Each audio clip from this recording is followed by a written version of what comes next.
Why does your back crack when you stretch?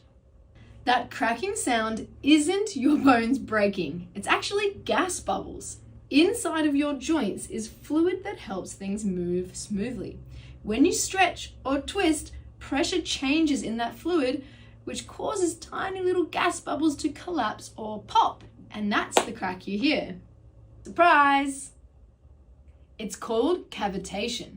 And unless it hurts, it's actually nothing to worry about. Now you know what's really going on when you twist and pop. Follow us for even more seriously fun science.